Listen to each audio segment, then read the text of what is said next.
Bismillahirrahmanirrahim. Assalamualaikum warahmatullahi wabarakatuh. Waalaikumsalam warahmatullahi wabarakatuh. Alhamdulillahirrahmanirrahim. Assalatu wassalamu ala asrofil anbiya wal mursalin Sayyidina Maulana Muhammadin wa ala alihi washabihi ajmain amma ba'd. Alhamdulillah pada sore hari ini kita dapat bertemu kembali dalam kajian rutin kita, kajian tarbiyah ruhiyah membahas sunnah dari BTKV Kedokteran Rumah Sakit Dr. Sutomo. Insya Allah pada sore hari ini kita sudah ditemani bersama Ustadz Muhammad Nur Yasin LC yang nantinya kita akan melanjutkan topik kajian sunnah kita dari sebelumnya, yaitu yang terakhir itu kita sampai ke manhaj ahlul sunnah dalam talaki dan istidlal. Mungkin kemarin ada beberapa topik yang belum selesai Ustadz Nggih. Baik, sebelum kita masuk ke acara utama kita, kajian dengan Ustadz Nur Yasin, angka baiknya pada sore hari ini kita buka dengan pembacaan tilawah yang akan dibawakan oleh Dr. Gusti. Kepada Dr. Gusti, waktu dan tempat dipersilahkan.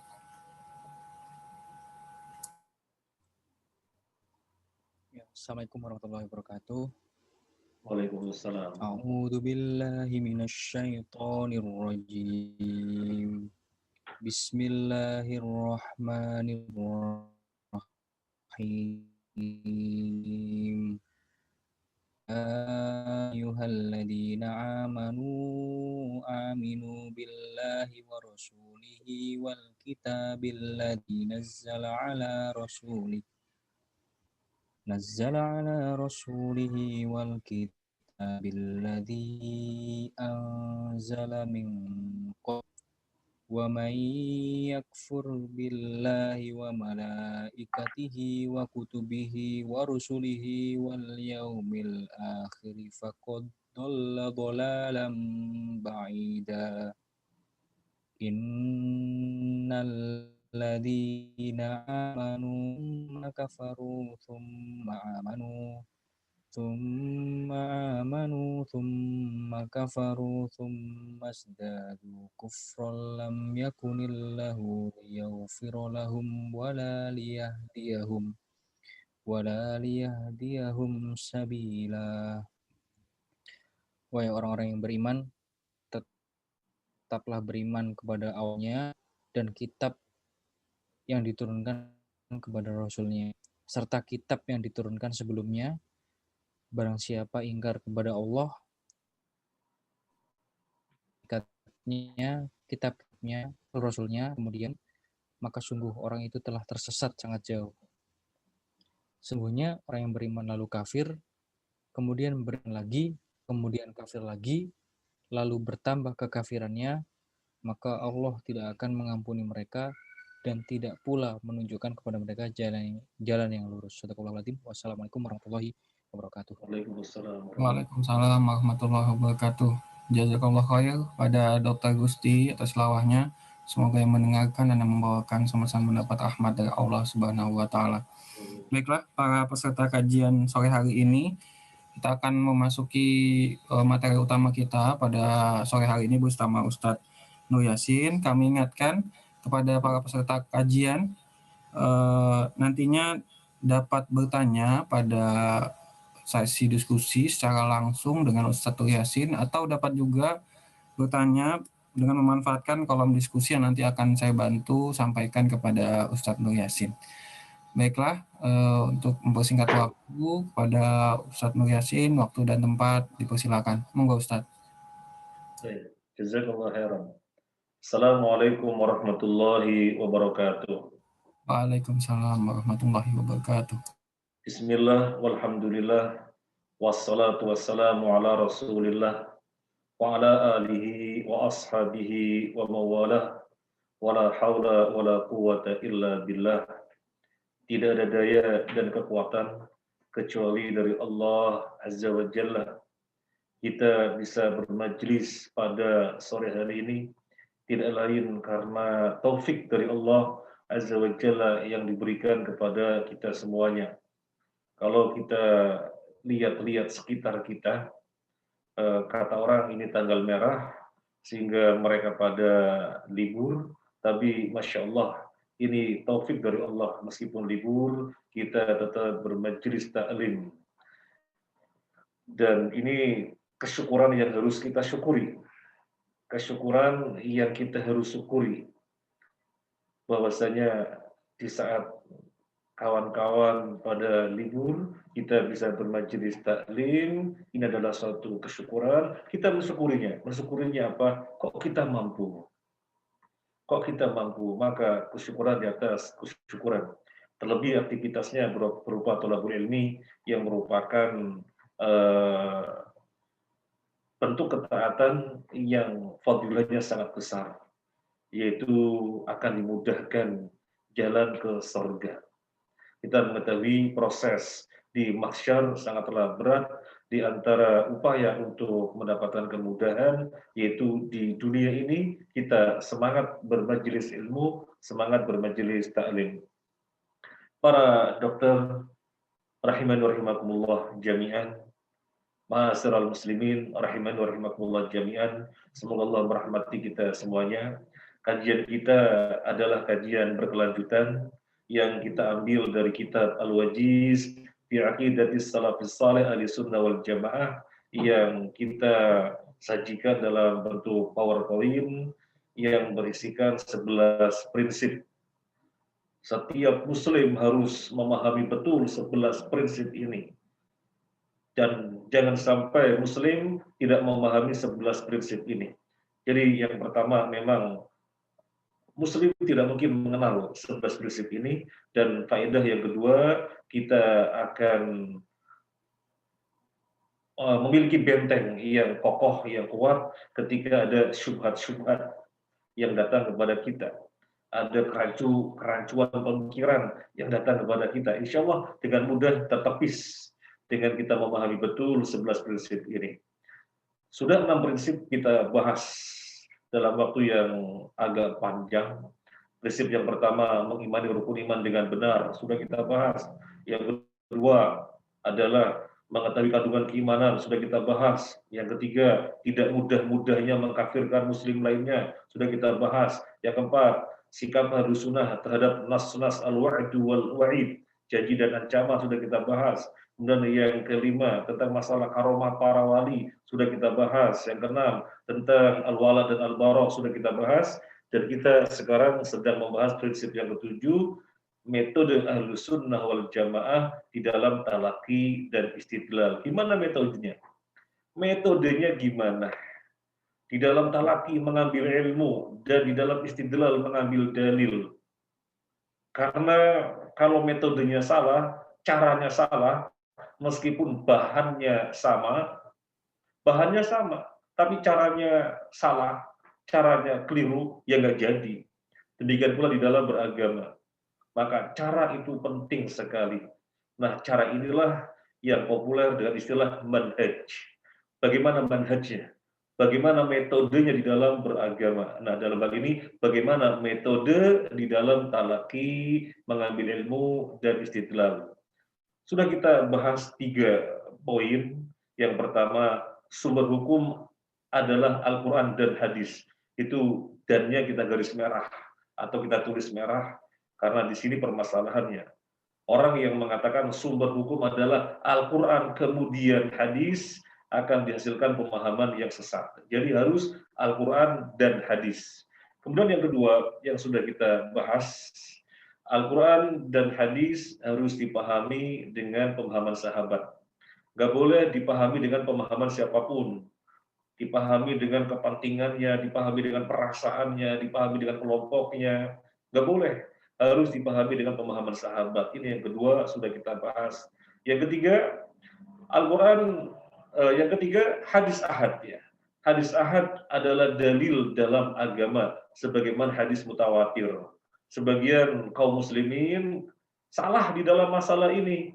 Mereka tidak mau mengambil hadis ahad kecuali di dalam perkara akidah saja. Mereka mau mengambil hadis yang mutawatir saja. Ahad nggak mau, nggak boleh ahad di dalam bab akidah. Hadis ahad nggak boleh di dalam bab akidah, kata mereka. yang dalam bab akidah adalah hadis mutawatir saja. Ini keliru. Ahad atau mutawatir, selama itu sahih, maka posisinya sama sebagai dalil, sebagai hujjah di dalam agama. Nggak dibedakan hadis ahad atau hadis mutawatir, nggak dibedakan. Selama hadis itu sahih, maka ini merupakan hujjah di dalam agama. Sedikit kita ulangi, apa itu mutawatir? Mutawatir adalah hadis yang pasti sahih. Karena yang meriwayatkan periwayat yang sangat banyak, sehingga tidak mungkin tidak sahih. Adapun kalau hadis ahad yang meriwayatkan hanya satu orang atau dua orang atau tiga orang, sehingga bisa saja tidak sahih. Tetapi ketika terbukti itu sahih, maka posisinya sama saja dengan hadis mutawatir, yaitu sebagai dalil, sebagai hujjah di dalam agama. Sekarang kita lanjutkan yang keempat. Jadi kita baru mau melanjutkan poin yang keempat. Metode Ahlussunnah wal Jamaah dalam talaqi dan istidlal, kita harus memahami betul bahwasanya akal harus ditundukkan di bawah nas. Dan definisi akal yang sehat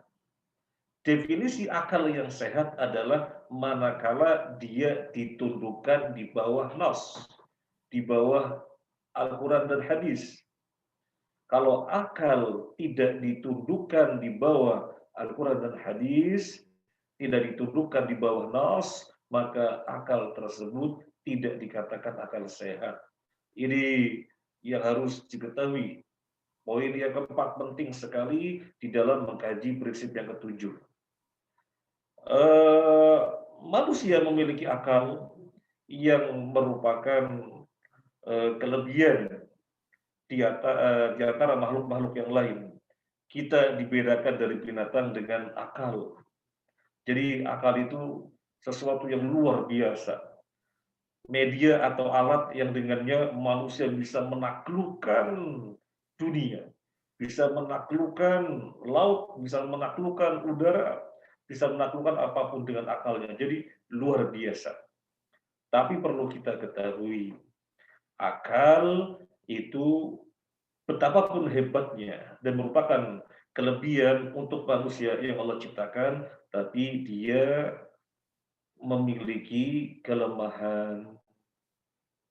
Sekarang begini, akal di dalam berbuat pada wilayahnya, perkara-perkara yang merupakan wilayah akal di situ bekerja. Terjadi kesalahan, terjadi perselisihan di antara para pakar, terjadi perbedaan pendapat di antara para pakar. Ini kemudian dijumpai yang satunya benar, yang lainnya salah. Padahal itu masih wilayah akal, masih ranah akal. Tapi tidak selamanya benar, kadang salah, menunjukkan akal itu lemah. Lah, kalau untuk wilayahnya sendiri, kalau untuk masih ranahnya sendiri, terjadi kekeliruan, masih terjadi kesalahan, lalu bagaimana memasuki wilayah yang bukan wilayahnya? Yaitu wilayah apa? Wilayah tasyri', wilayah penetapan syariat. Itu bukan wilayah akal, itu sudah hak prerogatif Allah. Tasyri', penetapan syariat, itu sudah bukan wilayah akal. Sekali lagi, itu hak prerogatif Allah. Maka akal tidak boleh memasuki ke sana. Jelas tidak akan mampu untuk menghandle, bekerja pada perkara-perkara yang merupakan wilayahnya, masih terjadi kekeliruan, kesalahan, apalagi yang bukan merupakan wilayahnya. Maka tentu tidak diperkenankan. Kita lihat surat Al-Hujurat ayat 1. A'udzu billahi minasyaitonir rajim. Bismillahirrahmanirrahim. Ya ayyuhalladzina amanu la tuqaddimu baina yadayillahi wa rasulih wattaqullaha innallaha samii'un alim. Wahai orang-orang yang beriman, janganlah kalian mendahului Allah dan Rasul-Nya. Jangan mendahului Allah dan Rasul-Nya. Takutlah kepada Allah. Sesungguhnya Allah Maha mendengar, Allah Maha mengetahui.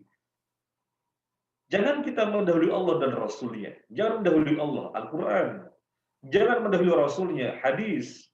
Kita betapapun hebat dengan akalnya, harus berjalan bermakmum kepada Al-Quran dan hadis. Jangan mendahului. Ini wilayah tasyri', wilayah penetapan syariat. Maka jangan mendahului, tetapi berjalan mengikuti Al-Quran dan hadis. Meskipun pada suatu kesempatan akal merasa benar, loh kok ayatnya begini ya, kayak gak relevan. Misalnya, suatu waktu, suatu ketika, akal menjumpai suatu fenomena dan akal melihatnya, kok Al-Qur'annya begitu, kayak gak relevan dengan kenyataan. Akalnya berbicara lain. Maka sekali lagi, tundukan akal di bawah Al-Qur'an. Tundukan akal di bawah Al-Qur'an. Contoh yang paling gampang kita ambil tentang syariat hukum warisan. Allah tetapkan walidzakari mithlu hadzil unthayain. Bagi laki-laki 2 kali lipat dari bagian wanita. Kemudian orang berpikir dengan akalnya. Orang melihat dengan akalnya. Apa masih relevan ya ayat ini? Dalam kenyataannya, wanita-wanita zaman sekarang memiliki penghasilan bahkan lebih banyak daripada laki-laki. Apa masih relevan ya dengan zaman sekarang? Warisan laki-laki 2 kali lipat daripada perempuan. Maka jawabannya adalah tundukan akal di bawah dalil. Dalil jangan diutak-utik. Akal harus mengikuti. Dalil sudah dari sononya. Sudah ketetapan Allah merupakan pedoman untuk manusia sampai hari kiamat. Tidak akan terjadi perubahan sampai hari kiamat. Nah, gambarannya adalah kita punya kepala dan kita punya peci. Mana yang dari sononya?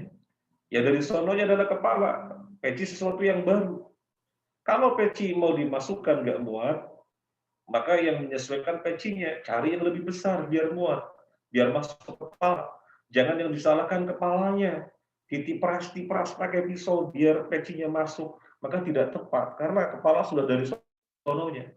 Adapun peci sesuatu yang baru yang harus disesuaikan. Nah ini gambarannya kurang lebih biar kita bisa memahami poin yang keempat ini, agar jangan sampai salah di dalam kita beragama, agar jangan sampai salah kita di dalam mengambil ilmu. Tundukan akal di bawah nas. Tundukan akal di bawah nas. Contoh kita ambil yang lainnya. Allah berfirman, "Walan tarda 'ankal yahud walan nasara hatta tattabi'a millatahum." Orang Yahudi dan orang Nasrani sekali-kali tidak akan pernah ridho kepada kamu hingga kamu mengikuti mereka.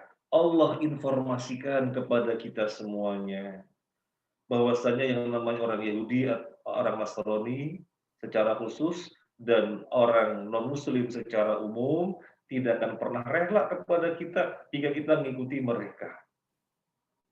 Maka ini pemberitahuan dari Allah, maka akal harus menerimanya.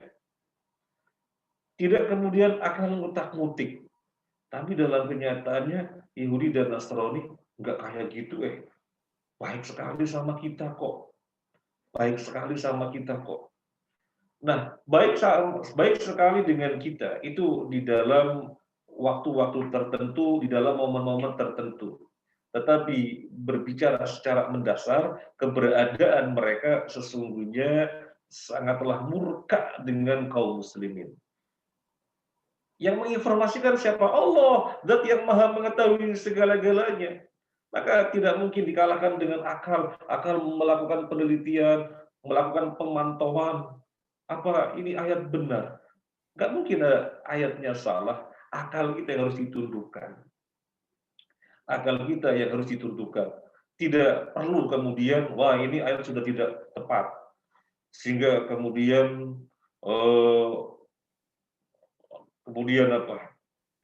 Kemudian memandang bahwasanya perlu bergandeng tangan, ya, tidak perlu ada yang ditakuti dari mereka. Bergandeng tangan, tidak perlu ada yang ditakuti dari mereka. Kemudian digembar-gemborkan, dikampanyekan, sampai dibikinkan buku perdamaian akan terjadi ketika Islam menghilangkan konsep jihadnya, hilangkan. Karena konsep jihad hanya akan melahirkan kekerasan-kekerasan, dan kenyataannya mereka tidak memusuhi kita kok, dan seterusnya. Kemudian akhirnya dari pemikiran itu konsep jihad mulai dihilangkan. Seandainya tetap dimunculkan, jihad dipahami, jihad sosial, ini tidak tepat. Ini tidak tepat. Dan sudah muncul pemahaman-pemahaman semacam itu. Maka kita katakan itu salah. Kenapa salah? Berangkat dari mendahului nas, mengedepankan akal. Kalau misalnya kita mau bantah dengan realita, barangkali dengan dalil Al-Quran, dia masih pikir-pikir, kenyataannya duduk berdampingan di mana-mana, mereka damai baik sekali kok. Coba kita lihat realita kenyataan yang ada. Tidak ada negara manapun yang muslimnya minoritas kecuali dibantai. Tetapi tidak pernah terjadi suatu negara yang muslimnya mayoritas membantai mereka. Tidak pernah. Tidak pernah ada ceritanya muslim mayoritas membantai orang-orang non-muslim. Yang ada di mana-mana muslim minoritas kemudian dibantai oleh mereka. Jadi ini perkara yang mendasar yang telah Allah sampaikan. Seandainya dalam pandangannya itu mereka baik dan seterusnya, itu periodik saja, waktu-waktu tertentu saja dan seterusnya. Tetapi sesungguhnya akidah mereka adalah akidah yang sangat memusuhi kaum muslimin, dan bahkan mereka rela bekerja sama sesama mereka demi menghadapi musuh yang satu, Islam. Yaitu Islam dijadikan musuh bersama. Ini sekedar contoh-contoh bahwasanya akal yang sehat adalah akal yang ditentukan di bawah nos. Sekarang kita lihat yang kelima. Poin yang kelima. Hadis dhaif tidak boleh dijadikan landasan hukum kecuali dalam masalah fadhilul a'mal, keutamaan dengan persyaratan yang sangat ketat. Kita sudah mengetahui bahwasanya hadis yang merupakan landasan, dasar, pedoman, hujjah adalah hadis yang sahih. Hadis yang sahih. Kalau tidak sahih, dhaif, tidak terpenuhi syarat sahih, maka kategorinya dhaif, enggak boleh dijadikan landasan. Jadi ibaratnya ini kursi, saya duduk di kursi ini saya sandarin, maka harus kokoh, harus kuat. Sudah dijadikan sandaran, maka harus kokoh, harus kuat. Demikian pula hadis yang dijadikan sandaran, yang dijadikan pedoman harus kokoh, harus hadis yang sahih, nggak boleh yang labil, yang goyah, yang tidak kuat, nggak boleh. Maka hadis dhaif tidak boleh dijadikan landas hukum. Terus hadis dhaif dikemanakan?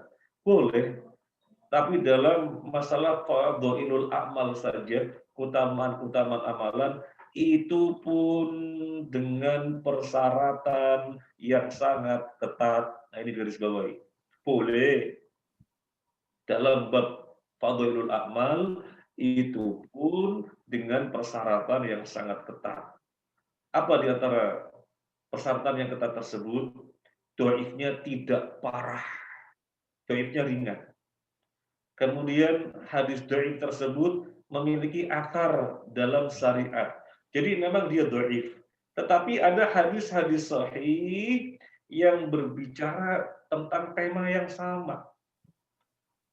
Misalnya hadis-hadis yang sahih berbicara tentang tema A. Kemudian ada hadis dhaif membicarakan tema A. Jadi ada akar di dalam syariat. Maka dia boleh dinukil. Soalnya apa? Ada akar di dalam syariat. Ada dalil-dalil lain yang berbicara dengan tema yang sama, yang sahih. Maka dia boleh dinukil. Tetapi ketika menukilnya harus mengatakan ini hadis dhaif. Ketika menukilnya harus mengatakan ini hadis dhaif. Harus mengatakan ini hadis dhaif. Harus dikatakan, harus disebutkan. Nah, kemudian yang berikutnya, di antara persyaratan yang ketat adalah ketika mengamalkannya tidak boleh meyakini bahwasanya hadis tersebut adalah dari Nabi. Tidak boleh meyakini bahwasanya hadis tersebut adalah dari Nabi. Kenapa demikian? Karena memang asalnya dia tidak boleh diangkat. Asalnya dia tidak boleh diangkat, soalnya labil, soalnya goyah, soalnya tidak kokoh, tidak kuat. Maka asalnya memang tidak boleh diangkat, tidak boleh dimunculkan untuk disandarin, tidak boleh. Tetapi karena ada persyaratan di atas, misalnya ada akar yang berbicara tentang tentang suatu tema, sehingga dia perlu dimunculkan sebagai penguat saja. Oleh karena itu, karena hukum asalnya tidak boleh dimunculkan, seandainya kita memunculkan, kita nggak boleh meyakini itu hadis Nabi. Kemudian yang berikutnya, ketika menjadikan sebagai rujukan harus menyebutkan ini hadis dhaif. Para dokter rahimani wa rahimakumullah, Allah merahmati kita semuanya, ini menunjukkan bahwasanya kita beragama itu pedomannya sangat jelas, sangat gamblang, sangat kokoh, sangat kuat. Apa yang kita kerjakan secara amaliyah dan apa yang kita yakini secara akidah itu persis sebagaimana awalnya dari Nabi Shallallahu Alaihi Wasallam disampaikan kepada para sahabatnya. Jadi ini ketat sekali. Hanya hadis sahih saja yang dijadikan dasar. Hadis dhaif tidak boleh, kecuali dengan persyaratan yang sangat ketat tadi. Dan itu pun untuk fadhailul a'mal. Ini yang kelima.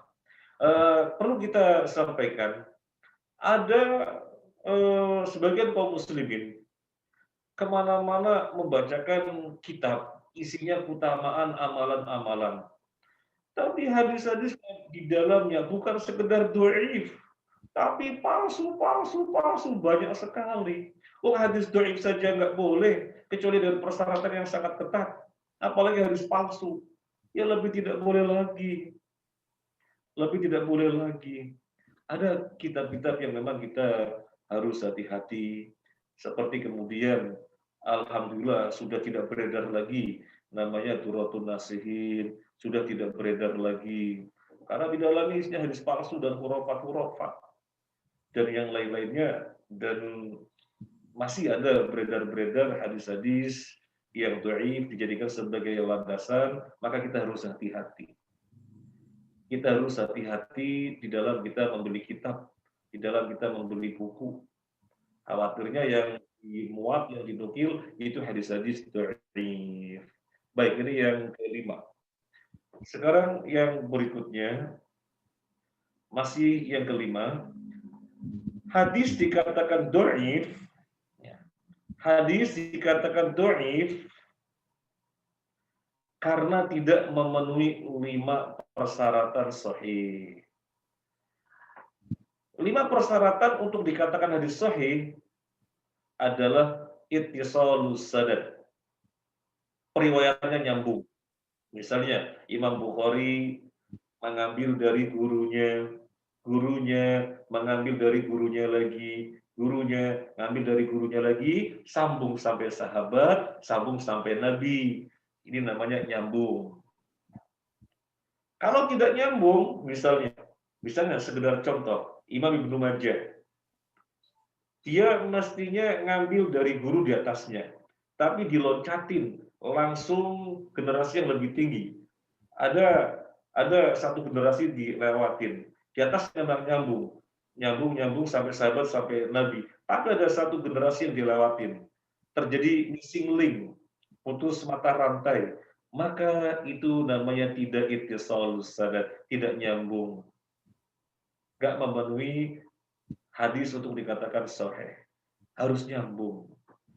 Yang kedua, adlur rawi. Periwayatnya adalah orang yang ahli ketaatan. Ahli ketaatan. Jangankan berbuat dosa besar. Dosa-dosa kecil sangat dikenal dihindarinya. Jangankan dosa-dosa besar, dosa-dosa kecil dikenal sangat dihindari. Jangankan dosa-dosa kecil, perkara-perkara yang bisa mengurangi muruah, perkara-perkara yang bisa menciderai kepribadian, itu dihindari. Contoh, zaman ketika itu dan di daerah sana, yang namanya imam itu harus memakai imamah seperti ini. Yang memakai imamah seperti ini. Kalau hanya peci seperti ini saja, aib. Apakah ini ada kaitannya dengan syariat? Kalau tidak memakai imamah seperti ini, nanti dosa. Oh enggak, ini enggak ada kaitannya dengan syariat. Ini semata-mata tradisi. Tetapi karena tradisi tersebut memandang aib imam kok tidak memakai imamah, maka mereka tidak akan melanggar tradisi tersebut karena bisa mengurangi reputasi dirinya, menciderai nama baik dirinya. Jadi tidak melanggar peraturan-peraturan tradisi daerah atau suatu kebudayaan tertentu yang tidak melanggar syariat tidak akan dilanggar. Yang tidak menyelisih syariat tidak akan dilanggar. Lalu bagaimana gemar dosa kecil? Lalu bagaimana gemar dosa besar? Tidak mungkin. Jadi adlur rawi. Disebutkan di dalam satu riwayat atau kisah tentang perjalanan periwayat hadis. Dia mendatangi seorang guru untuk mengambil hadisnya. Begitu mau sampai di situ, dilihatnya guru yang mau didatangi itu lagi manggil-manggil ayam. Ayamnya pada datang. Begitu pada datang, nggak dikasih makan. Lah, ini orang bohong sama ayam.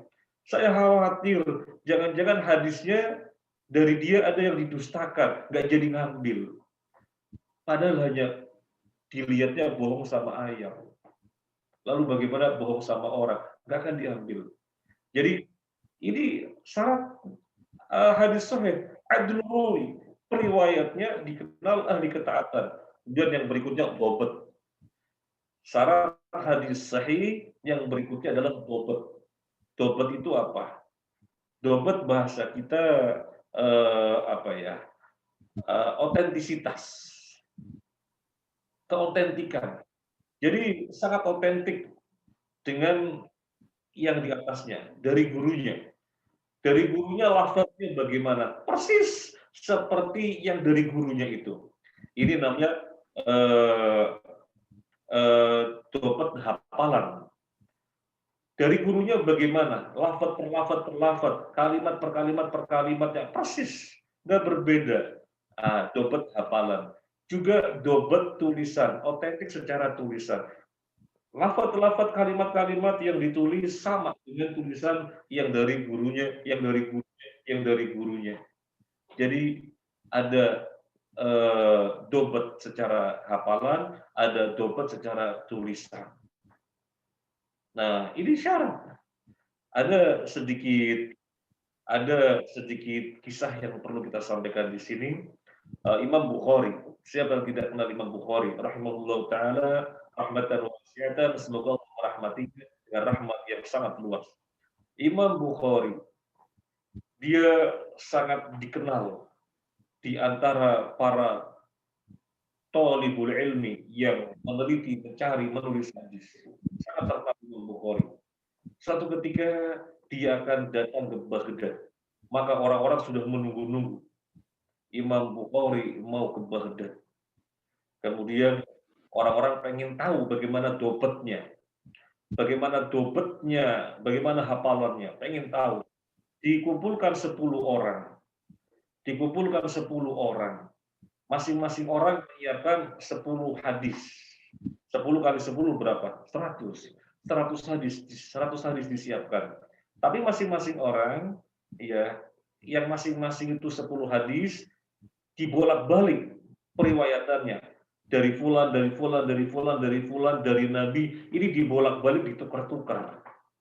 Ditukar-tukar. Semuanya 10 orang berbuat demikian. Berarti ada 100 hadis yang ditukar-tukar periwayatannya, yang ditukar-tukar isinya, matanya.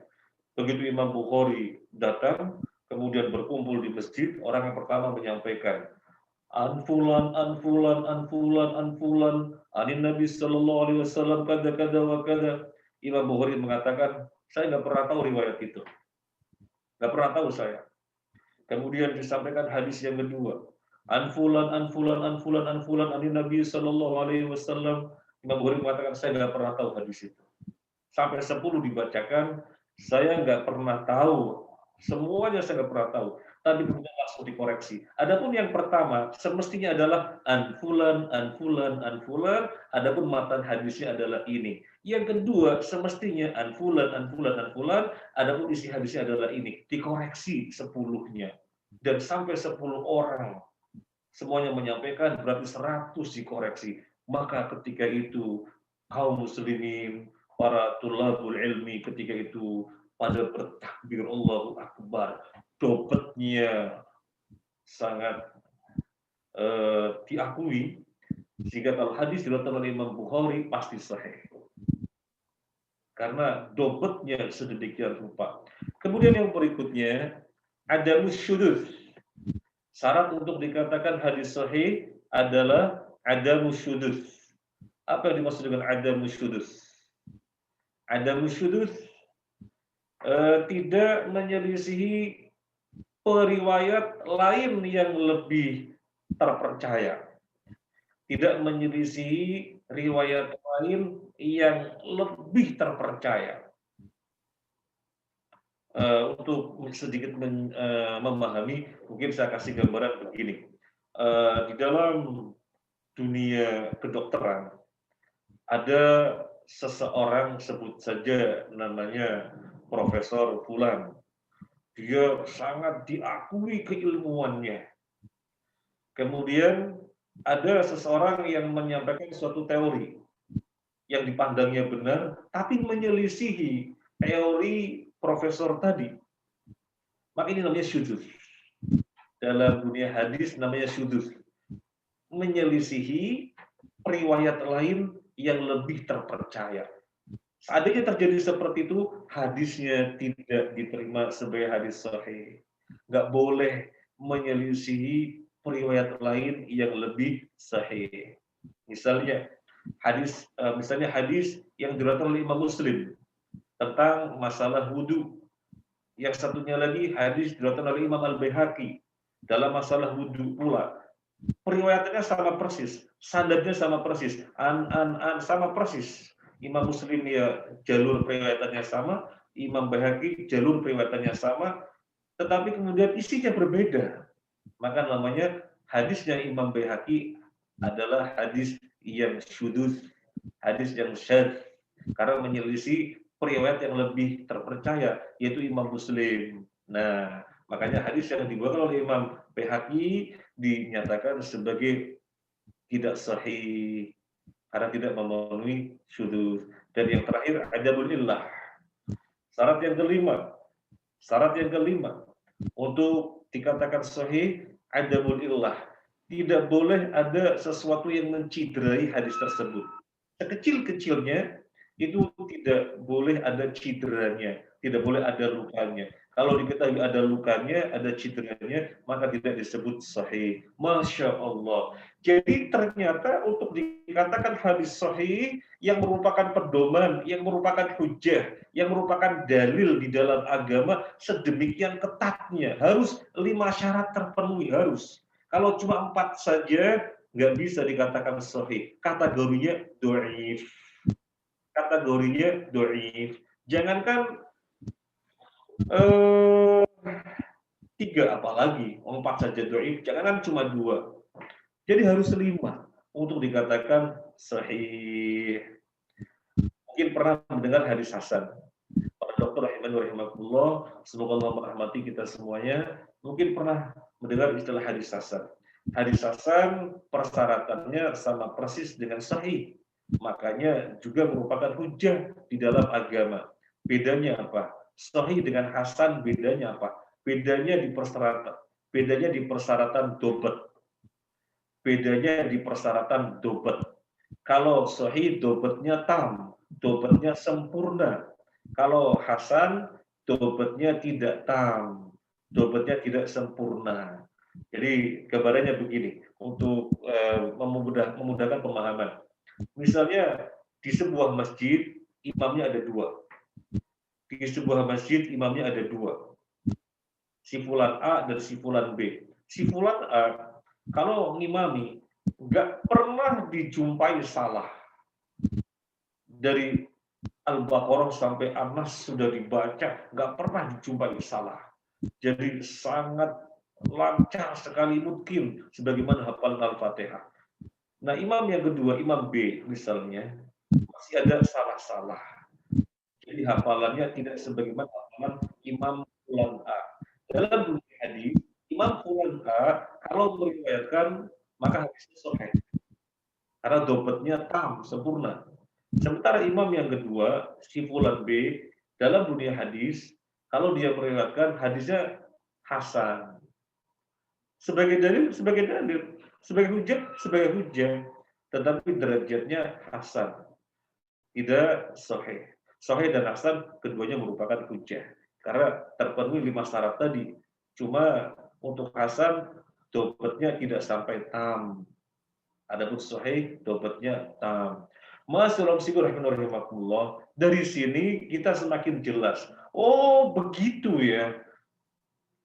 Begitu ya persyaratan untuk dikatakan hadis sahih sedemikian ketatnya. Pantas saja hadis dhaif nggak diterima sebagai hujjah, sebagai alasan. Ini menunjukkan betapa Islam sangat indah. Betapa Islam sangat indah, apa yang merupakan ajarannya, apa yang merupakan syariatnya, itu asli sebagaimana di hulunya. Kita sudah dihilir. Berapa perjalanan? Dihitung sejak zaman Nabi Hijrah saja. Sudah 1442 tahun. Jadi kita dihilir, di ujung. Tetapi secara akidah, secara amalia, secara pemahaman, persis sebagaimana di hulunya. Kenapa bisa persis? Karena yang merupakan sandaran, yang merupakan pedoman, sedemikian ketatnya, harus sahih. Dan untuk dikatakan sahih, sedemikian ketatnya. Sedemikian ketatnya. Rahimakumullah. Yang keenam lebih gamblang lagi. Poin yang keenam, di dalam kita membahas manhaj Ahlus Sunnah di dalam talaqi dan istidlal, yang keenam adalah membuang jauh-jauh hadis maudhu. Oh, sangat jelas. Yang dhaif saja tidak boleh dijadikan sandaran kecuali pada fadhilul a'mal dan dengan persyaratan yang sangat ketat. Apalagi maudhu. Maudhu itu palsu. Maksudnya apa? Ya, bukan hadis, ungkapan-ungkapan bikinan orang, tapi dikatakan hadis. Ungkapan-ungkapan orang, mungkin karena suatu alasan-alasan nanti akan kita bahas. Kemudian dikatakan hadis, padahal bukan hadis. Padahal bukan hadis. Nah, ini maudhu'. Kita lihat yang berikutnya, slide yang berikutnya. Nah, hadis maudhu atau hadis palsu adalah suatu ungkapan yang dibikin-bikin, kemudian dinyatakan sebagai hadis Nabi. Gak pernah Nabi menyatakan demikian, tapi ada orang bikin-bikin, kemudian diklaim ini loh sabda Nabi. Namanya hadis palsu. Namanya hadis palsu. Contohnya apa? Contohnya yang cukup terkenal, Dawa'u kulli da'in al-badinjan. Obat segala penyakit adalah terong. Nah, itu dikatakan hadis. Tapi enggak, dari mana jeluntrungnya dikatakan hadis? Mana periwayatannya dikatakan hadis? Jadi mungkin yang bikin-bikin ini adalah pedagang terong. Mungkin pedagang terong biar dagangannya laris, kemudian bikin-bikin hadis. Bikin-bikin ungkapan yang dikatakan hadis. Contoh yang lainnya, kan banyak sekali yang beredar di tengah-tengah kita. Misalnya laula ka ma khalaqtul aflaq. Seandainya bukan karena kamu wahai Muhammad, seandainya bukan karena kamu wahai Muhammad, niscaya aku tidak menciptakan alam semesta. Jadi alam semesta ini diciptakan karena Nabi. Makanya kemudian ada istilah Nur Muhammad. Bahwasanya yang diciptakan Allah pertama kali adalah Nur Muhammad. Sampai kemudian dimunculkan hadis palsu yang lainnya. Ketika Nabi Adam diciptakan oleh Allah, Nur Muhammad itu nempel di kepalanya, maka ubun-ubunnya bergerak-gerak. Bergerak-gerak. Kalau bahasa saya, ubun-ubunnya embut-embut gitu, embut-embut bergerak-gerak. Kemudian Nur Muhammad ke matanya Nabi Adam jadi melek, dan ke telinganya Nabi Adam jadi mendengar. Itu semuanya palsu. Itu semuanya palsu. Kemudian contoh yang lainnya, hadis palsu yang beredar, suratul Fatihah 5 quri'at lahu. Surat Al-Fatihah itu sesuai untuk apa orang membacanya. Ini hadis palsu. Surat Fatihah itu sesuai apa orang membacanya. Suratul Fatihah 5 quri'at lahu. Yang kemudian muncul ritual-ritual yang berkembang. Ila hadratin Nabi Al-Fatihah, ila arwahi fulan fulan fulan Al-Fatihah, ila Syaikhul Qadir Jilani Al-Fatihah. Kalau ditanya mana rujukannya? Kalau yang dibawakan suratul Fatihah 5 quri'at lahu. Surat Al-Fatihah itu dibaca untuk sesuai untuk apa orang memaksudkannya? Loh, hadisnya palsu. Hadisnya palsu. Dan tidak ada petunjuk Nabi Al-Fatihah digunakan untuk ritual-ritual semacam itu atau diseremonialkan semacam itu, tidak ada. Nah, ini contoh-contoh ya. Kemudian yang berikutnya, kapan munculnya hadis palsu? Hadis palsu muncul pada zaman setelah terbunuhnya Khalifah Utsman bin Affan karena fanatik buta kepada Ali bin Abi Thalib dan Muawiyah. Sebelum Utsman bin Affan terbunuh, nggak ada hadis palsu, nggak ada. Jadi baru pertama kali muncul ketika Utsman bin Affan radhiyallahu an terbunuh, baru orang karena fanatik kepada Ali bin Abi Thalib bikin-bikin ungkapan yang memuji-muji Ali bin Abi Thalib. Sudah dikatakan ini hadis Nabi. Demikian pula yang fanatik kepada Muawiyah bikin-bikin ungkapan yang memuji-muji Muawiyah, sudah dikatakan ini hadis Nabi sallallahu alaihi wasallam. Itu awal munculnya hadis palsu. Dan yang berikutnya, kita lihat slide yang berikutnya.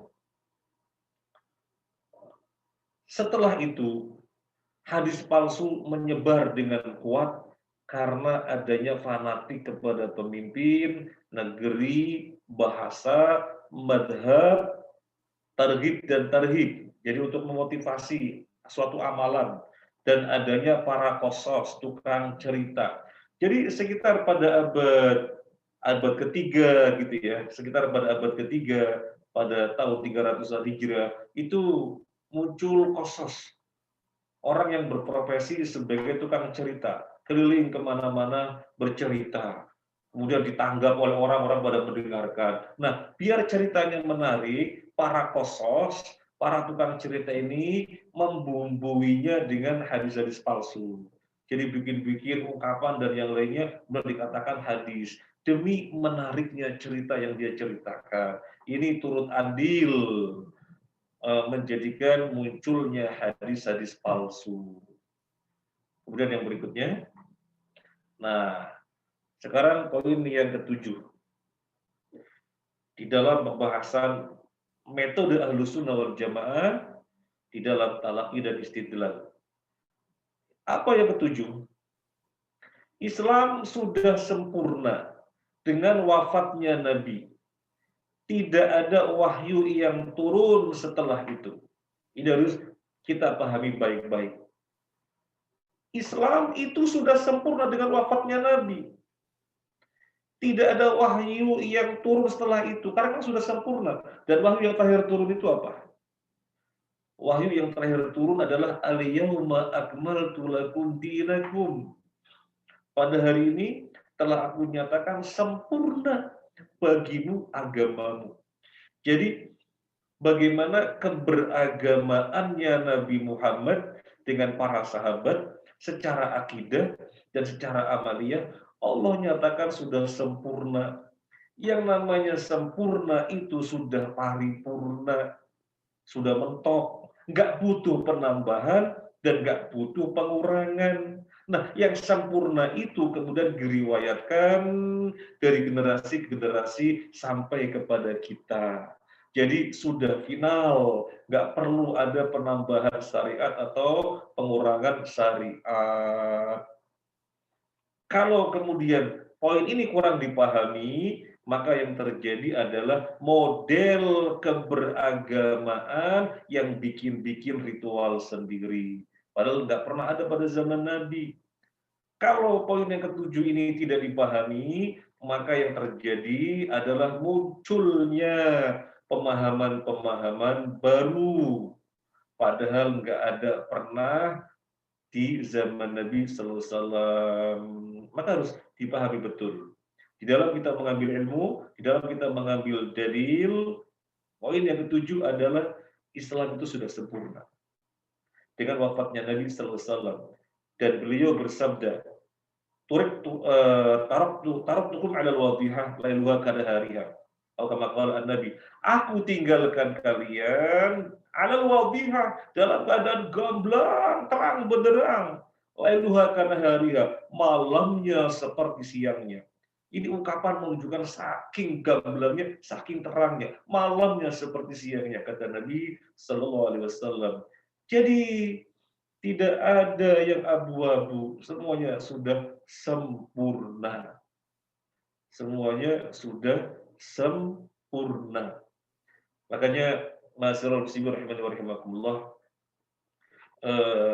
di antara karakter Ahlussunnah wal Jamaah, kita melebarkan sedikit nih, kita melebarkan sedikit pembahasan. Di antara karakter Ahlussunnah wal Jamaah adalah tidak suka berdebat dan menghindari orang yang suka debat. Mungkin pada kesempatan yang lain bisa kita bahas. Tapi kita sekilas saja melebarkan pembahasan untuk lebih memahami poin yang ketujuh ini. Karakter Ahlussunnah tidak suka berdebat dan menghindari orang yang tukang debat. Karena apanya yang mau diperdebatkan? Semuanya sudah sempurna. Sebenarnya sudah sempurna.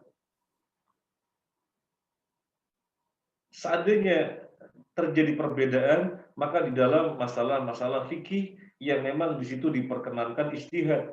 Dan Nabi sudah bersabda, kalau mujtahidnya benar, pahalanya 2. Kalau mujtahidnya salah, tidak dosa, tapi dapat pahala 1. Itu dalam ranah yang dipersilakan para ahlinya untuk beristihad. Tapi kalau dalam masalah akidah nggak ada perbedaan pendapat. Karena masalah akidah adalah masalah yang nggak mungkin kita berbicara, nggak mungkin kita meyakini sesuatu kecuali ada nas. Ada nas kita berbicara, ada nas kita meyakini sesuatu yang disampaikan nas. Ketika tidak ada nas, ya diam, nggak berbicara dan nggak meyakini. Maka nggak mungkin ada perbedaan dalam masalah akidah. Yang berbeda adalah dalam masalah-masalah fikih. Makanya muncul madhab Syafi'i, Maliki, Hanafi, Hambali, dan yang lainnya. Itu perbedaan-perbedaan masalah fikih. Ada yang benar, ada yang salah. Yang benar mujtahidnya dapat pahala 2, yang salah dapat pahala 1. Yang dapat pahala 2, pahala benar dan pahala ijtihadnya. Yang dapat pahala 1, pahala ijtihadnya. Karena salah maka nggak dapat 2 pahala, tapi 1 pahala. Nah, terus apa yang didebatkan? Sudah selesai. Seandainya kita sedang melakukan suatu ritual tertentu atau memiliki pemahaman tertentu, ternyata tidak ada dalilnya, ya sudah, mesti berlapang dada, merapat kepada yang ada dalilnya. Saya memiliki pemahaman ini, saya melakukan ritual ini. Ada dalilnya enggak ya? Oh, ternyata enggak ada dalilnya. Jangankan enggak ada dalilnya. Oh, ada dalilnya tapi dhaif saja. Kita enggak bisa, harus merapat kepada ada dalil yang sahih. Nah, sehingga apa yang perlu diperdebatkan? Yang akhirnya terjadi perdebatan itu seperti ini. Seseorang disampaikan, Mas, Mbak, Pak, Bu, pemahaman sampean tidak benar, soalnya menyelisih ini hadis yang sahih. Tapi saya juga punya hadisnya. Padahal itu hadis dhaif atau hadis palsu. Tapi dia tidak berlapang dada merapat kepada hadis sahih. Dia tidak berlapang dada, dia harus membela diri. Pokoknya saya ada dalilnya juga. Akhirnya terjadi perdebatan. Nah, semacam itu terjadinya perdebatan. Maka sesungguhnya karakter Ahlussunnah wal Jamaah menghindari perdebatan dan menghindari orang yang berdebat. Apa yang perlu diperdebatkan? Semuanya sudah sempurna. Nah, ini yang ketujuh. Kemudian yang ke-8, tidak boleh fanatik madhab. Tetapi madhab itu sebagai acuan. Tidak boleh fanatik madhab. Tetapi madhab itu sebagai acuan. Imam Syafi'i, Imam Maliki, Imam Hanafi, Imam Hambali, mereka adalah para pakar, para ahli, kemudian memudahkan kita menggali hukum-hukum dari sumbernya, dari Al-Quran dan Hadis. Jadi mereka membantu kita. Tentu di antara mereka ada yang hasil ijtihadnya benar, ada yang hasil ijtihadnya salah. Kalau memang benar diambil, kalau memang salah jangan diambil. Makanya nggak boleh fanatik madhab, karena bisa saja benar dan bisa saja salah. Dan ini pesan seluruh imamnya. Seluruh imamnya berpesan demikian. Coba kita akan bacakan satu persatu pernyataan para imam. Kita batasi imam madhab saja yang 4. Ucapan Imam Muhammad. Imam Muhammad itu madhabnya dikenal dengan madhab Hambali. Namanya Ahmad bin Hanbal. Maka madhabnya dikenal madhab Hambali. La tuqallidni, wala tuqallid Malikan, wala Syafi'i, wala Al-Auza'i, wala Thawri, wa khudh min haitsu akhadhu. Janganlah kalian bertaklid kepadaku, jangan pula bertaklid kepada Imam Malik, jangan bertaklid kepada Imam Syafi'i, jangan pula bertaklid kepada Imam Auza'i, jangan pula bertaklid kepada Imam Thawri, tapi ambillah oleh kalian dari mana mereka mengambil. Mereka mengambilnya dari mana? Mereka mengambilnya dari Al-Quran dan Hadis. Ambillah dari mana mereka mengambil. Artinya apa? Artinya pendapat masing-masing imam, masing-masing ulama bisa salah. Kalau diketahui menyelisih Al-Quran, menyelisih hadis, maka jangan ambil. Jangan ambil, karena bisa salah. Ini yang dimaksud. Imam Ahmad tegas, la tuqallidni, jangan bertaklid kepada aku. Maka nggak boleh ada orang mengatakan, saya madhabnya madhab Hambali. Saya nggak mau lihat Syafi'i, saya nggak mau lihat Hanafi, saya nggak mau lihat Maliki. Nggak, pokoknya apa kata Hambali ya sudah. Saya mau tengok-tengok yang lainnya. Oh, nggak boleh. Madhab itu sebagai acuan. Karena mereka para ahli dan telah membantu kita di dalam memahami pemahaman agama. Seandainya ada salah, ya kita katakan salah. Seandainya ada salah, ya kita katakan salah. Nggak boleh membabi buta, nggak boleh. Kemudian ucapan Imam Ahmad yang lainnya. Ra'yul Auza'i wa ra'yu Malik wa ra'yu Abi Hanifah kulluhu ra'yun wa indi sawa wa innamal hujjah fil athar. Imam Ahmad mengatakan pendapatnya Imam Auza'i, pendapatnya Imam Malik, pendapatnya Imam Abu Hanifah, semuanya sama saja pendapat. Yang hujjah adalah athar. Hujjah itu ada pada Al-Quran, ada pada hadis. Artinya apa? Imam-imam tadi bisa saja salah. Kalau menyelisih Al-Quran, kalau menyelisih hadis, bisa saja salah. Ini menunjukkan Imam Ahmad tidak rela orang bertaklid kepada dirinya. Kita lanjutkan slide yang berikutnya. Masih ucapannya Imam Ahmad, man radda haditha Rasulullah sallallahu alaihi wasallam fa huwa ala syafa halakatin. Barang siapa yang menolak hadis Nabi sallallahu alaihi wasallam, maka dia berada di tepi kehancuran.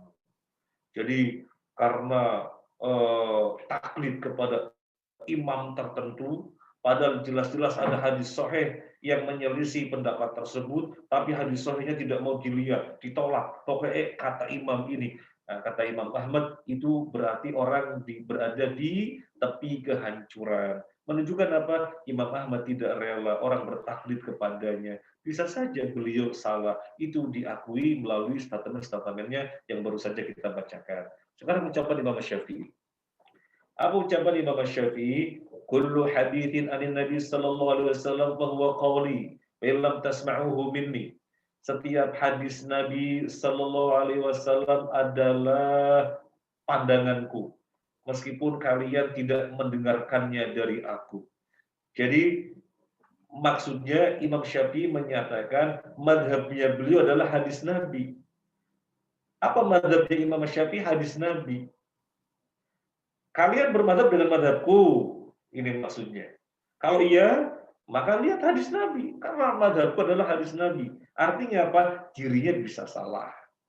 Kalau kalian mendengar hadis sahih, kemudian kalian mengambilnya, berarti kalian menjalankan madhabku. Karena madhabku adalah hadis Nabi Sallallahu Alaihi Wasallam. Sekali lagi, maknanya Imam Syafi'i rahimahullah mengakui dirinya bisa saja salah.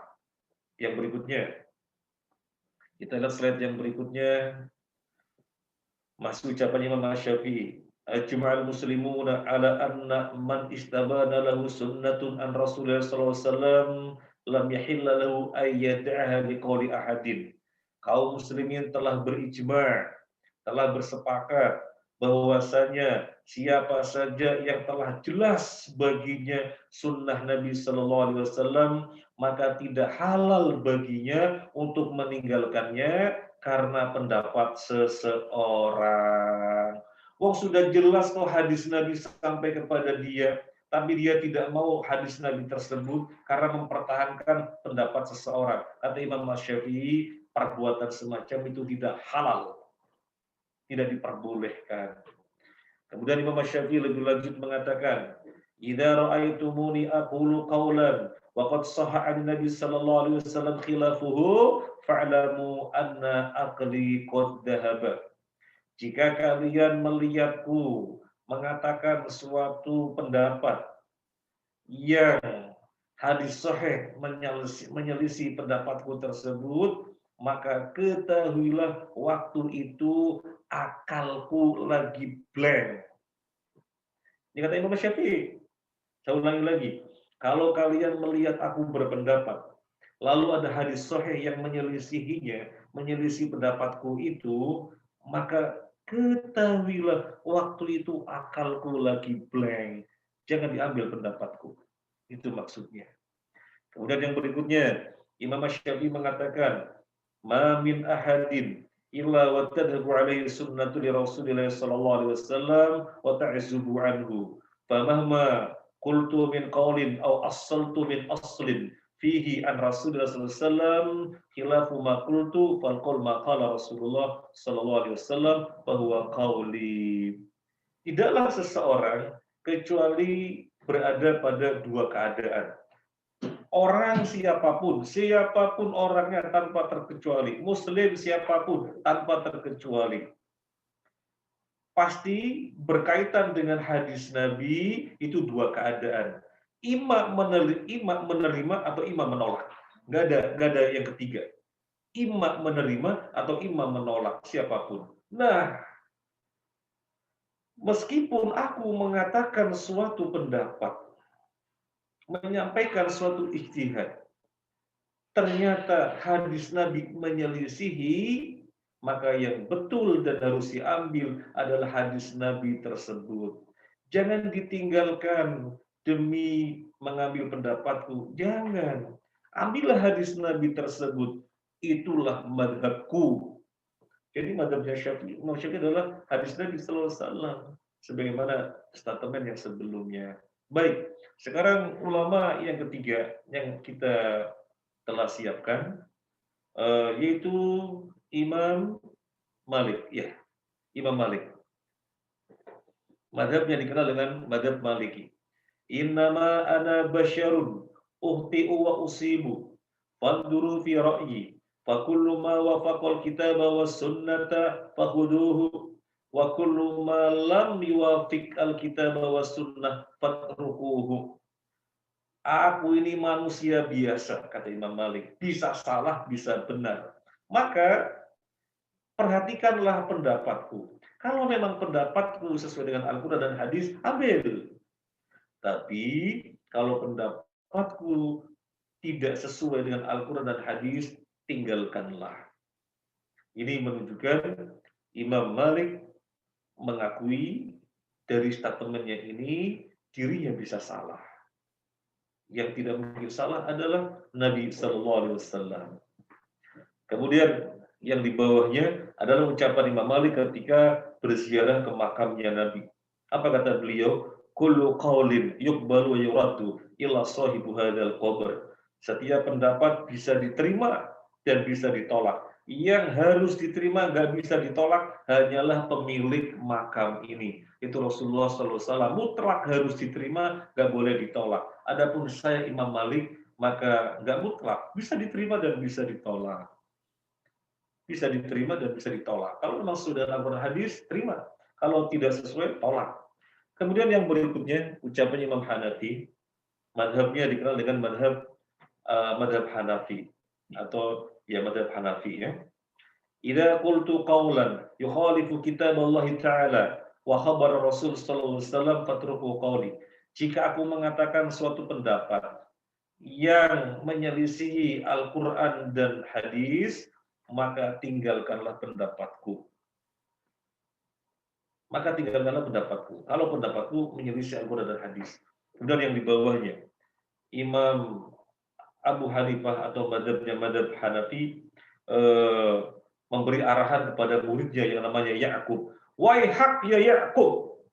Waihak ya Ya'qub.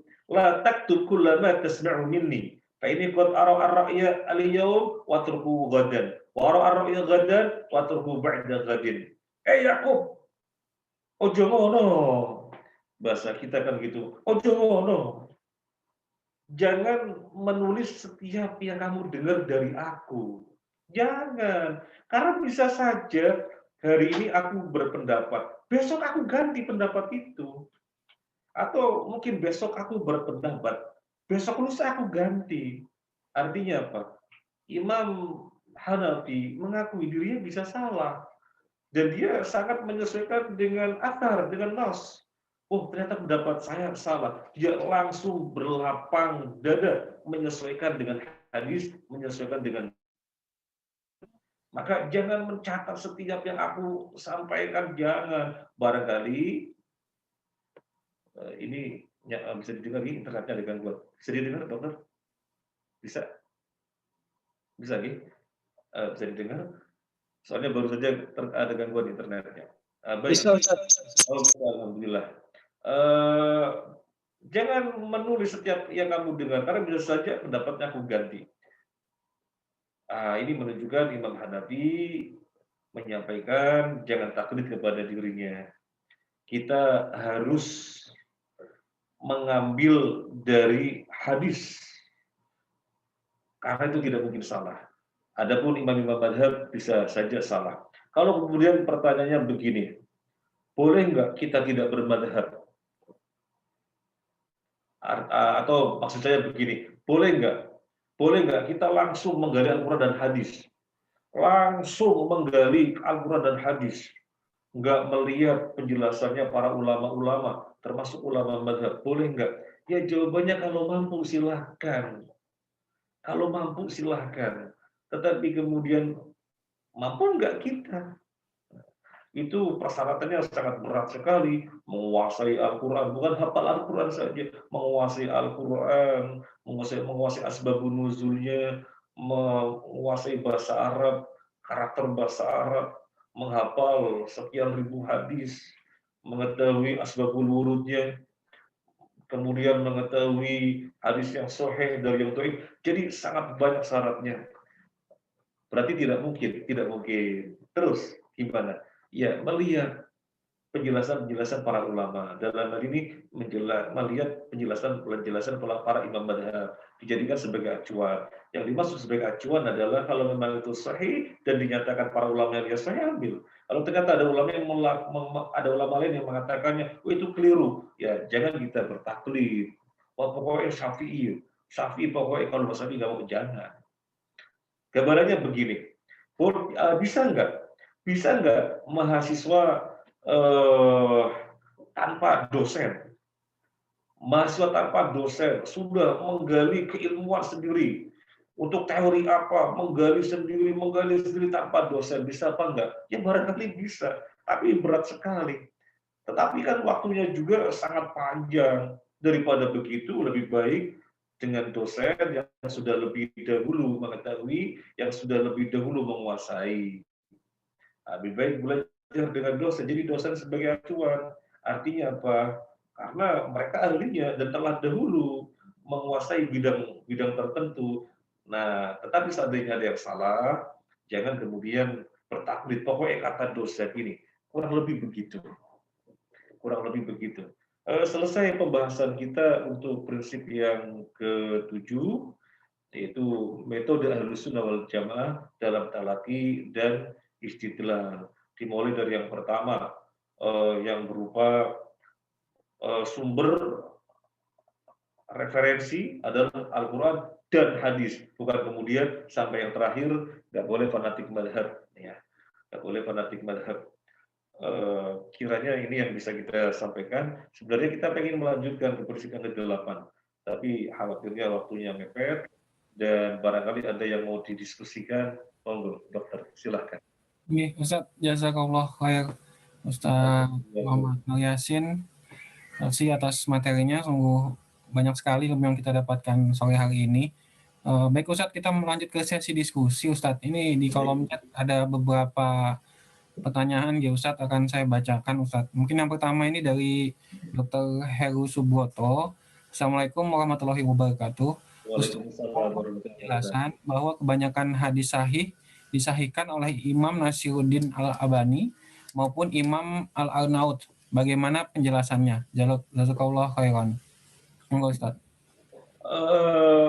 Syekh Nasiruddin Al-Albani adalah muhaddits al-mutaakhir. Jadi ahli hadis di abad yang sekarang.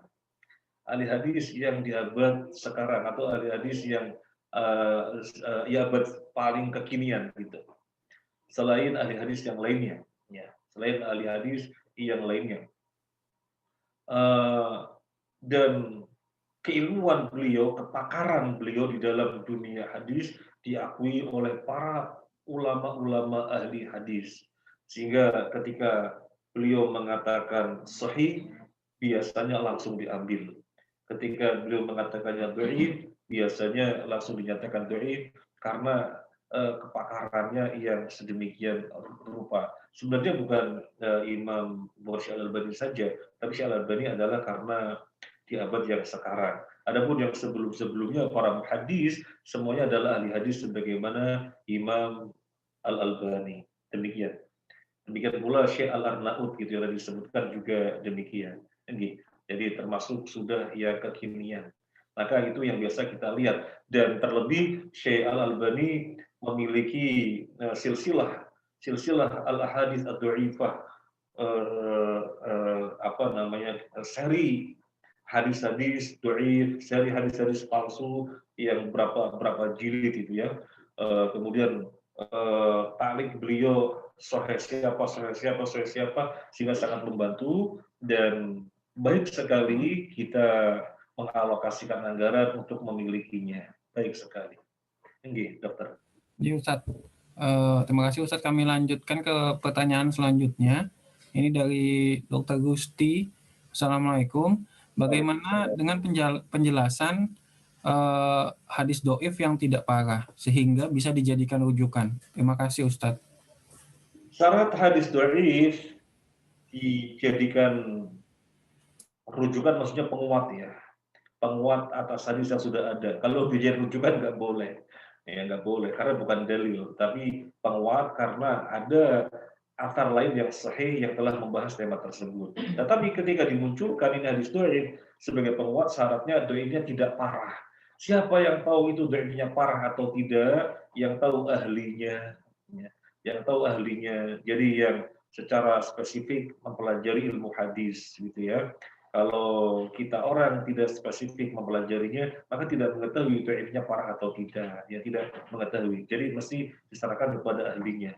Fas'alu ala dzikri in kuntum la ta'lamun. Bertanyalah kepada ahlinya jika kalian tidak tahu. Misalnya ditanyakan kepada saya tidak bisa menjawab sedikit pun, nggak bisa. Apa yang saya sampaikan ini sahih, ini dhaif, ya semuanya dari ahlinya. Jadi saya menukil saja. Gitu. Iya Ustadz. Terima kasih Ustadz. Saya lanjutkan. Ini ada pertanyaan yang kurang lebih sama dari Dr. Hardian dan Dr. Cesario. Assalamualaikum. Izin bertanya Ustadz, apakah hadis doif dapat naik derajatnya menjadi hadis sahih? Kemudian sebagai orang awam, bagaimana cara kita membedakan hadis palsu dan hadis yang sahih? Terima kasih Ustadz. Sama-sama. Pertanyaan yang pertama, apakah hadis dhaif bisa naik derajatnya? Jawabannya bisa.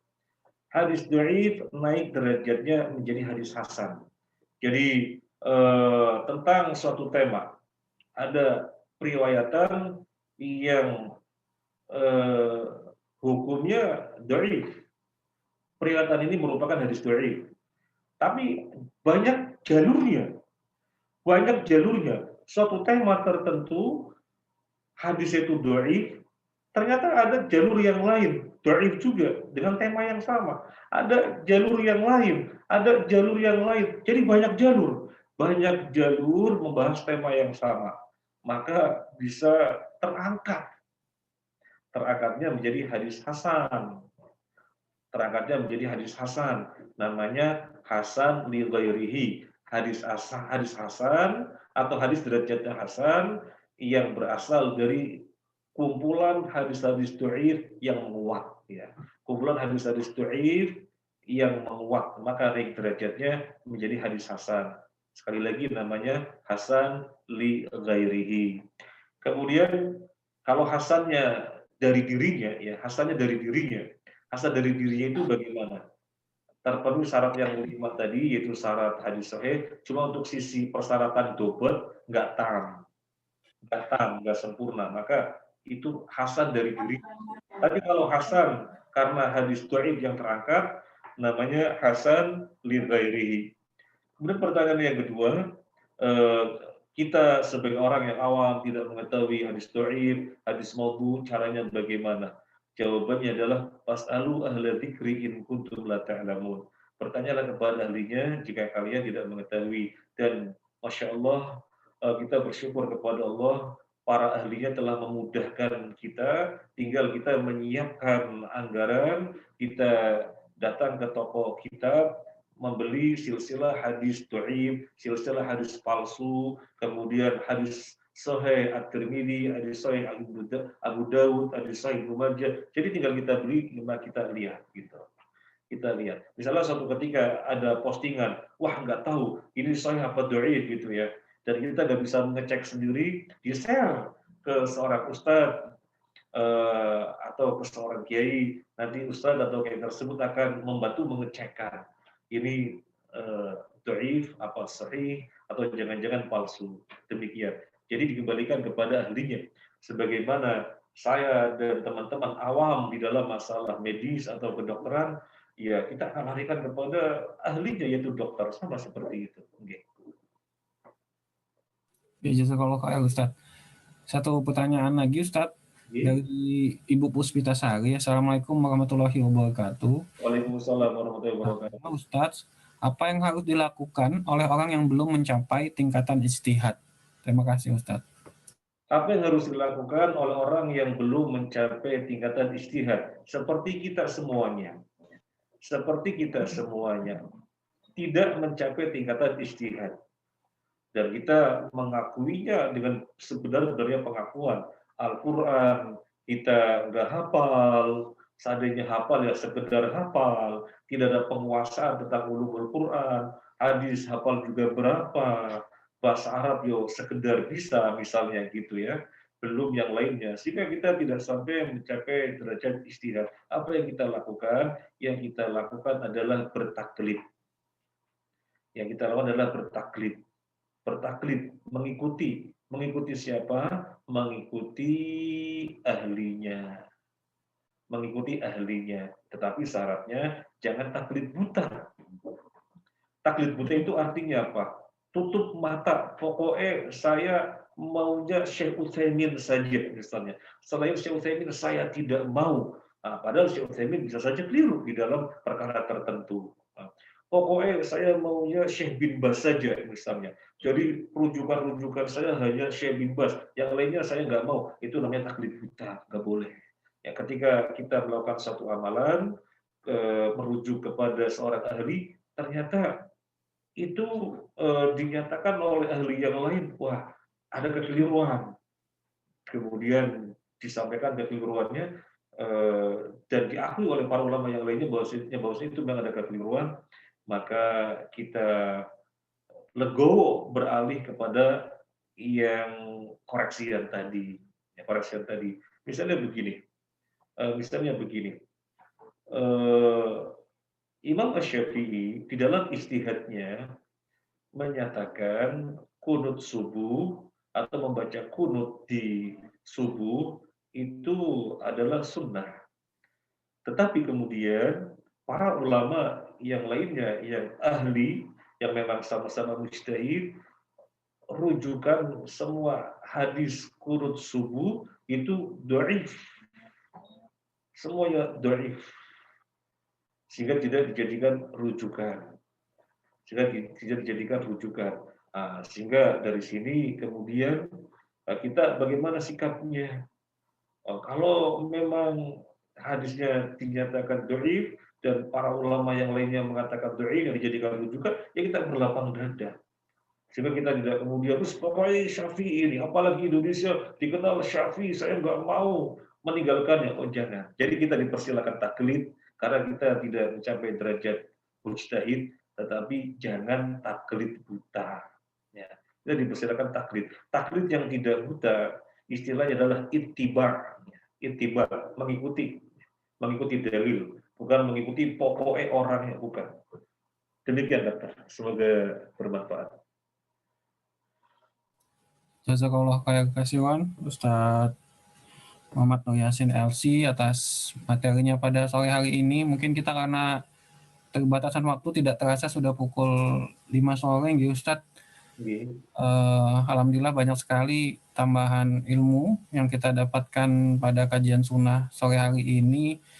Insya Allah nanti kita berjumpa lagi Ustadz untuk melanjutkan topik kita selanjutnya, mungkin yang tadi belum sempat terbahas, yaitu menaati ulil amri. Jadi Ustadz, kalau begitu sudah tidak ada pertanyaan lagi, mungkin nanti kalau ada pertanyaan bisa kita sampaikan ke Ustadz langsung. Kurang lebihnya mohon maaf, marilah kita tutup kajian kita pada sore hari ini dengan sama-sama membaca doa kafaratul majelis. Subhanakallahumma wa bihamdika asyhadu an la ilaha illa anta astaghfiruka wa atubu ilaik. Jazakallahu khairan kasihan Ustaz Nur Yasin atas materinya. Semoga dapat kita bertemu kembali Ustaz. Semoga para peserta juga dapat mengikutinya dengan baik. Tetap jaga kesehatan. Terima kasih Ustaz. Saya akhiri. Wabillahi taufik wal hidayah. Assalamualaikum warahmatullahi wabarakatuh. Waalaikumsalam warahmatullahi wabarakatuh. Waalaikumsalam warahmatullahi wabarakatuh. Saya undur diri. Nggih, Ustaz.